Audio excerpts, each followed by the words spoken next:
대한민국 사회에서 지금 애를 낳는 사람은 바보입니다. 그러니까 머리가 정말 얼마나 나쁘면 IQ가 2자리가 안 되길래 애를 낳는 거겠죠? 정말 애를 낳아서 기른다는 거는 아무리 계산을 해봐도 결코 현명한 일이 아닙니다.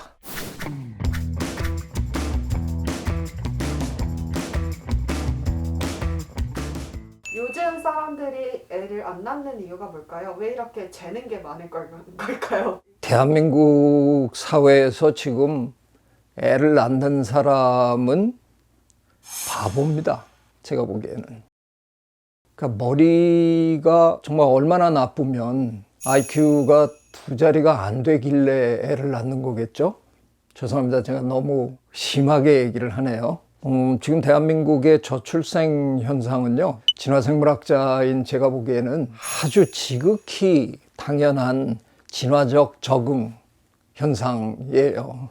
주변에 먹을 게 없고 주변에 숨을 곳이 없는데 거기서 그냥 애를 새끼를 막 낳아가지고 그 주체 못하는 그런 동물은 진화 과정에서 살아남기 대단히 힘들죠. 윈 에드워즈라는 분이 계십니다. 스코틀랜드의 에딘버그 대학의 교수였는데요.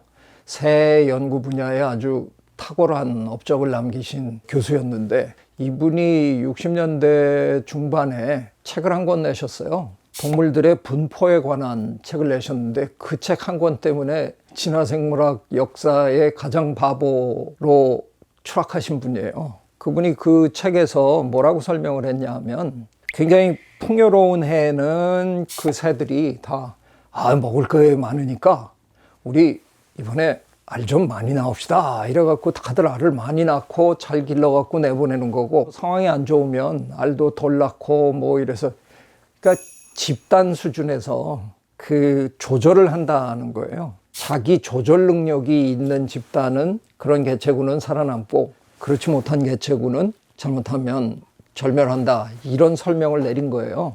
이게 이제 조지 윌리엄스 교수나 리처드 더킨스 교수나 이런 사람들이 그런 선택은, 집단 수준에서의 선택은 절대로 이루어질 수 없다라는 책으로 반박이 되면서 그 당시 윌리엄 해밀턴 교수님의 포괄적합도 이론이 나왔고, 그러니까 리처드 더킨스나 조지 윌리엄스나 저 같은 사람이나 지금 대부분의 동물행동학자들의 설명은 알을 적게 낳는 게 아니라 결국은 키워내기 힘들어서 자원이 풍족한 해에는 낳은 알들이 대부분 다 부화해서 새끼가 돼서 어른이 돼서 날아나간 거고, 굉장히 안 좋은 시절에는 키우는 과정에서 이제 부화도 안 되고 죽는 아이도 생기고, 그래서 결과적으로는 둥지를 떠나는 새끼의 수가 줄어들 수밖에 없다는 거죠. 개체 수준에서 얼마나 열심히 노력했느냐, 그리고 환경이 얼마나 받쳐줬느냐에 따라서 결정되는 거지, 그걸 집단 수준에서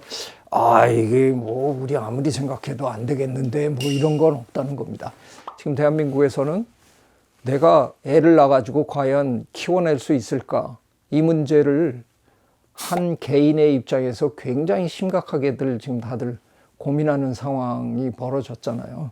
그 고민 끝에도 애를 낳는 분들은 제가 보기엔 계산이 안 되시는 분들이에요. 근데 애국자시죠. 얼마나 고마워요. 힘들 거 뻔히 알면서도 그래도 나는 아이를 낳아서 기르고 그 행복을 누려보겠다라고 과감히 그 출산을 하시는 분들, 결과적으로 애국자가 되는 거죠. 대한민국 사회에서 지금은 정말 애를 낳아서 기른다는 거는 아무리 계산을 해봐도 결코 현명한 일이 아닙니다. 근데 한국 정도면 애 낳고 살기 괜찮은 나라가 아닌가요? 그렇죠. 그게 참 풀기 어려운 숙제잖아요. 제가 어렸을 때만 해도 그냥 어르신들이 늘 하시던 말씀이 그냥 애는 낳으면 알아서 큰다라고 그러셨어요. 저희 때는 결혼도 그렇고 출산도 그렇고 저희 세대는 제 생각에 제 주변에, 적어도 제 친구들이나 제 주변에 있는 분들이 동계산을 하는 분을 전 본 적이 없거든요.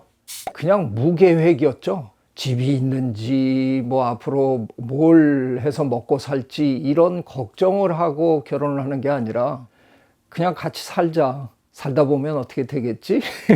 그냥 그런 막연한, 우리가 그런 용어, 그런 표현을 써본 적도 없는 것 같아요. 그냥 그때는 그냥 좋으면 결혼하고 그냥 같이 고생하는 거지. 고생하다 보면 뭐가 되겠지. 근데 지금 우리 아이들은, 우리 젊은 친구들은 너무 계산이 많잖아요. 결혼 비용에서부터 계산을 시작하시니까 예식장 얻는 비용, 뭐 그날 꽃 장식하는 비용 이런 것까지 다 계산을 해가지고 그걸 언젠가는 다 벌고 준비한 다음에 결혼하겠다 이러니까 그런 날이 잘 안 오는 거죠. 비유가 될지 모르지만 저한테는 학생들이 상담을 많이 하러 올 거 아닙니까? 유학 가겠다고. 근데 가만히 보니까 저랑 비슷한 경로를 겪은 학생들이 많아요. 공부 안 하다가 이제 뒤늦게 유학이라도 가볼까. 그런 학생들에게 이제 저는 어쩔 수 없이 질문을 해야 되죠. 장학금을 못 받을 텐데 어떻게 가겠느냐. 근데 거의 대부분의 학생들이 답을 뭐라고 했냐면요. 그래서 한 1, 2년 돈 벌어가지고 그걸 모아가지고 가겠다는 거예요. 제 대답은 언제나 꿈 깨라 였어요. 돈 못 모아요. 그 돈을 모아가지고 미국 유학비를 스스로 만들겠다? 대한민국에서 거의 불가능합니다. 돈을 모은다는 게 젊은 시절에 쉬운 일이 절대로 아니잖아요. 우리 지금 젊은 친구들이 일단 결혼을 못 하는 거죠. 결혼 자금을 마련하기 힘들어서 그걸 모은답시고 계속 살고 있는데 거의 모아지지는 않고, 그러니까 이제 점점 불안해지고 시간은 점점 흐르고, 그러면 이제 어느 순간에 뭐 내가 꼭 결혼하고 살아야 되나 뭐 이런 포기하는 사람도 생기고. 자, 이러다 보니 너무 계산을 많이 하다가 아무것도 못하는 그런 세대가 된 건 아닐까. 결코 과학적인 답변이 아닙니다. 저도 아는데 그냥 옛날보다는 너무 지나치게 현명해진, 너무 지나치게 똑똑해진 계산을 할 줄 아는 세대의 불행이 아닌가. 상황이 이렇게 나쁘면 고등동물들은 스스로 새끼 낳는 거를 자제할 수밖에 없다는 얘기를 드렸습니다. 그런데 많은 동물에서는요, 태아가 자라다가 엄마의 건강 상태가 안 좋으면 엄마가 그 태아를 그냥 재흡수를 하는 그런 능력들을 아직도 가지고 있는 동물들이 많습니다. 우리 인간은 진화의 역사에서 어느 순간에 그런 능력을 상실했거든요. 그런가 하면 우리가 나무 뒤쥐라고 부르는 트리 슈루라고 부르는 종이 있는데요. 그 동물은 아마도 영장류가 진화하는 그 길목에 있었던 동물이라고 우리가 생각하는데, 그 동물도 역시 재흡수하는 이걸 잃었는데, 그 동물은 그래서 일단 낳고 자기의 지위가, 사회적인 지위가 별로 높지 않은 엄마들은 그 자리에서 곧바로 자기 새끼를 먹어치웁니다. 왜냐하면 어영부영 하다가는 다른 서열이 높은 암컷이 먹어치우니까. 그래서 내가 낳은 새끼도 나에게는 에너지 순환 차원에서 내가 빨리 먹는 게 훨씬 유리한 거죠.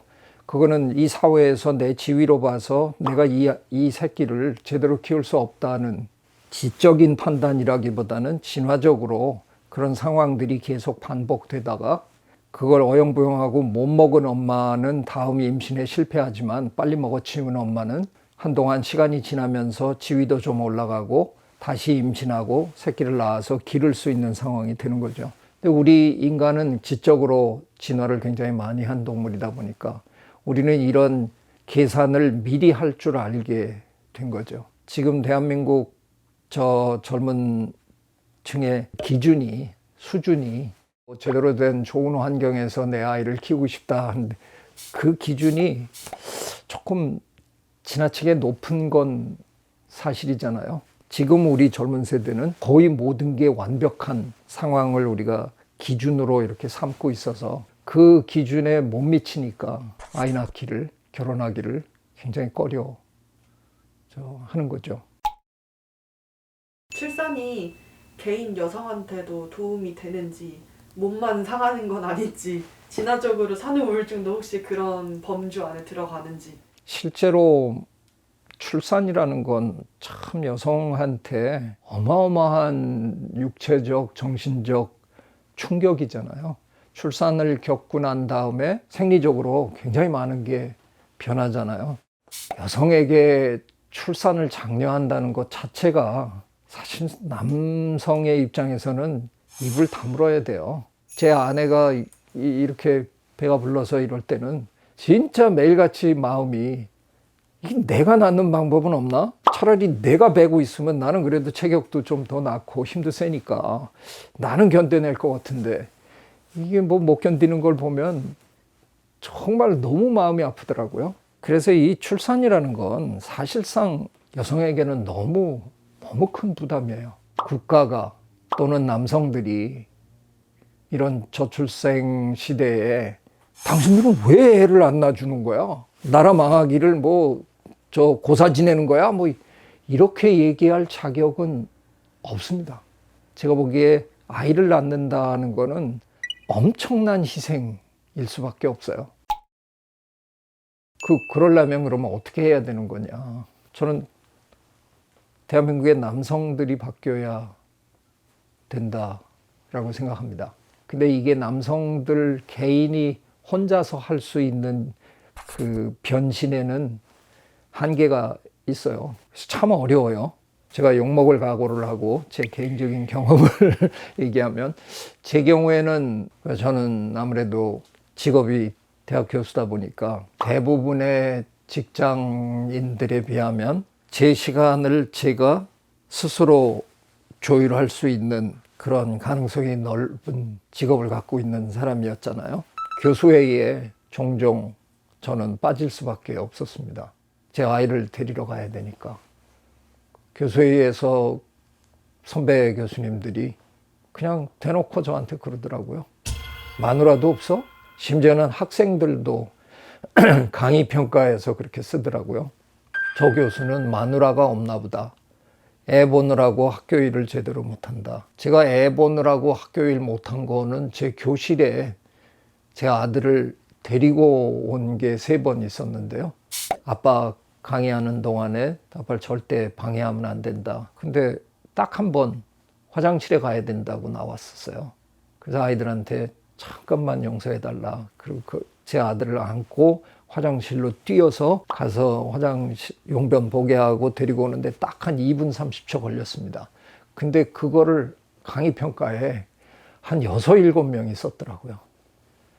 집에 가서 애 낳아봐라. 그게 그 당시 대한민국 대학의 수준이 그 정도였습니다. 우리가. 대한민국 남성들 요즘 굉장히 많이 변하고 있습니다. 제가 보면 잘해요. 아이도 다 챙기고 뭐 특히 저 길에 나오면 뭐 거의 아빠들이 지금은 다 하잖아요. 아이는 엄마가 키우는 거다. 이 관점이 계속 유지되는 한 저는 대한민국의 출생률 올라갈 가망성 전혀 없다고 생각하고요. 아이를 키우고 집안일을 하는데 남녀 차이 전혀 없습니다. 남자가 집에서 못할 일은 아이를 낳는 거 하나 빼놓고는 남자가 이런 일을 어떻게 해?